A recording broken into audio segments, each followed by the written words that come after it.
général de brigade Mbaye Cissé. Je suis le directeur général du CHEDS et président de la commission scientifique du Forum international de Dakar sur la paix et la sécurité.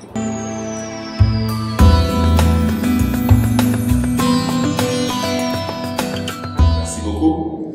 Vous me permettrez peut-être avant tout de remercier le maître d'œuvre, à savoir le ministère des Affaires étrangères et des Sénégalais de l'extérieur, pour l'honneur qu'ils ont fait au CHEDS de lui confier plusieurs années durant la présidence de la commission scientifique du forum. C'est vraiment un honneur et je tenais au nom de toute la commission scientifique d'adresser mes remerciements à Madame le ministre des Affaires étrangères et des Sénégalais de l'extérieur. Pour répondre maintenant à votre question, je dirais que Forum de la maturité, oui, si l'on en juge par le niveau de participation qui a été, il faut le dire, quand même remarquable, avec la présence de plusieurs chefs d'État et de gouvernement, de ministres des Affaires étrangères. Si l'on en juge par la qualité des participants aussi, de haut niveau, experts, universitaires, membres de la société civile, de tous horizons, la diversité géographique, puisque cette année aussi le forum a quand même embrassé large, et on peut dire que toutes les aires linguistiques du continent ont été représentées.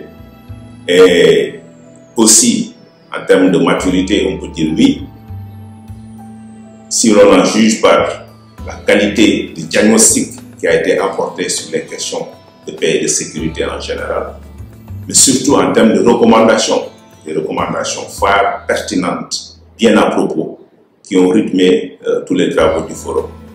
Et on peut vraiment valablement dire qu'aujourd'hui, avec cette 7e édition, le forum s'est définitivement positionné comme l'une des tribunes les plus en vue dans le positionnement stratégique de l'Afrique, mais aussi l'une des tribunes les plus en vue dans la prise en compte des préoccupations sécuritaires du continent africain.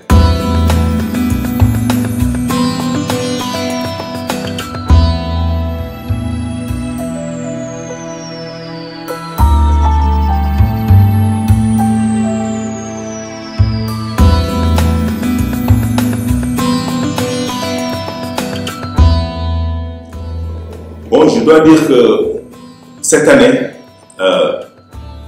nous avons quand même fait preuve d'anticipation en prenant en compte très tôt l'organisation académique et scientifique du forum, ce qui nous a valu donc un travail remarquable de la commission scientifique que je félicite au passage. Je félicite les membres pour leur engagement et leur disponibilité. Pertinence, oui, je pense que le thème était bien à propos, puisqu'il s'agissait cette année de réfléchir à la fois sur les enjeux de stabilité et d'émergence, mais dans un monde frappé par la pandémie, la Covid-19. Et comme vous le savez, la Covid-19, comme nous l'avons indiqué dans la note conceptuelle du forum, a été une surprise stratégique qui est venue introduire une nouvelle fragilité dans le continent africain. Le continent africain déjà gagné par l'insécurité, avec tout ce qui se passe dans le Sahel, ce qui se passe en Afrique orientale, même en Afrique centrale. Un continent africain affecté par la récession économique, puisque quoi qu'on dise, la Covid est venue annihiler même les efforts de développement, en tout cas les maigres acquis économiques, socio-économiques de nos États. Donc il fallait trouver un lien entre cette surprise stratégique et la poursuite de l'ADN du forum, le maintien de l'ADN du forum qui est toujours articulé autour de la paix et de la sécurité.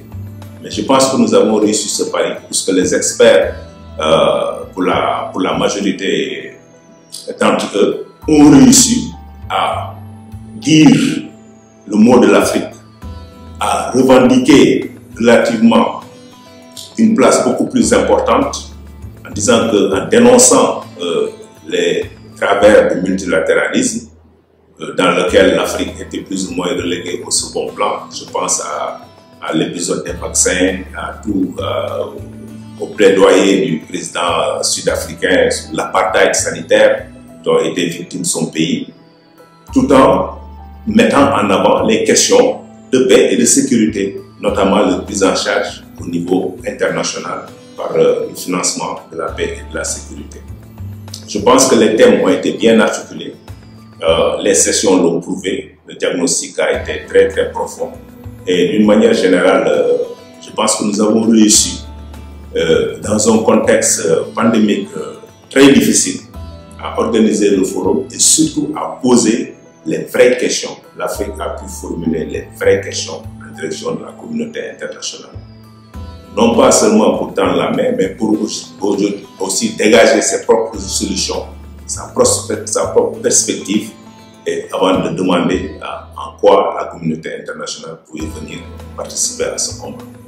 En ce sens, je pense que nous avons réussi quand même à avoir un thème pertinent qui ne s'est pas seulement contenté des questions classiques de paix et de sécurité, mais qui ont été abordées sous l'angle du présent. Et le présent de l'Afrique en ce moment, c'est comment juguler la pandémie et poursuivre notre aventure socio-économique.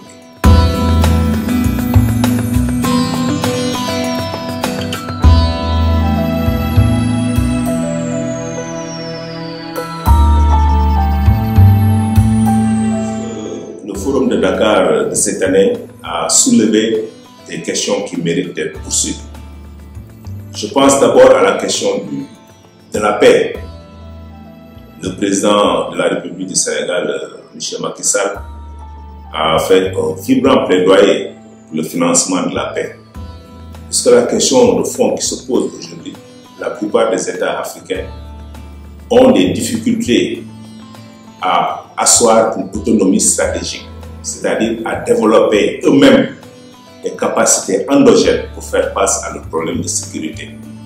Et il y a des blocages réels, objectifs qui sont là, qui sont liés un peu à la gouvernance économique mondiale, qui empêchent aujourd'hui à l'Afrique de disposer de moyens propres, de générer des moyens propres à sa propre sécurité. Je pense que la question du financement de la paix est une question qui mérite d'être approfondie et poursuivie. Puisque le nouveau paradigme qui se pose en réalité, c'est est-ce qu'il faut continuer à financer un développement sans paix, ou bien il faut aujourd'hui financer la paix pour déboucher sur le développement. Ça, c'est un aspect, je pense, qu'il faut poursuivre. Je pense aussi qu'il y a un sujet très intéressant qui a été développé pendant ce forum, c'est la question du changement climatique.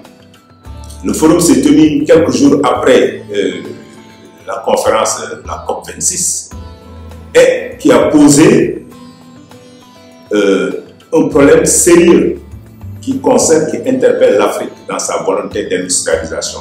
Puisque une des résolutions phares de la COP26 a été de dire que l'usage et le développement des énergies fossiles était à proscrire dans les années à venir.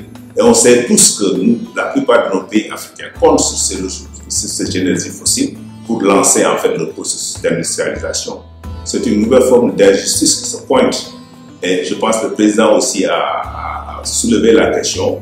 Et je pense que c'est un sujet qui sera largement débattu dans les mois et années à venir, puisque c'est une question cruciale qui conditionne l'avenir du continent. Je pense également à la question du terrorisme, qui reste encore une grande préoccupation, ce que nous vivons au Sahel, assez édifiant. Le discours du président de la République du Niger, son Excellence Mohamed Bazoum, a été suffisamment édifiant sur la profondeur du mal et surtout l'urgence de trouver des solutions. Je pense que c'est une question aussi qui mérite d'être poursuivie en termes surtout de réponse africaine au terrorisme actuellement qui se joue. Vous voyez comment notre sous-région est agitée par cette question. Et c'est une question qui doit rester encore au cœur de l'agenda de nos décideurs. De toute façon, nous, sur tous ces grands thèmes, nous avons pensé en tant que comité scientifique que maintenant que le forum est terminé, il ne s'agit pas de les ranger au soublier, mais de continuer à nourrir la réflexion à travers des échanges, des débats sur nos plateformes, des débats que nous allons susciter, inviter la communauté internationale, inviter les Africains, les universitaires, les praticiens, les forces de défense et de sécurité à se prononcer sur ces questions pour continuer à accumuler de l'expertise, à générer de l'expertise autour de ces questions, de manière à pouvoir permettre de prise en charge. Et je pense que ça, l'une des fonctions majeures du forum, c'est de remplir ce rôle d'alerte et de veille, et en même temps d'ouvrir des perspectives pour que le débat ne s'enlise pas seulement dans des considérations académiques, mais qu'il puisse se prolonger dans le vécu des populations et avoir des impacts réels sur les politiques publiques de nos différents États.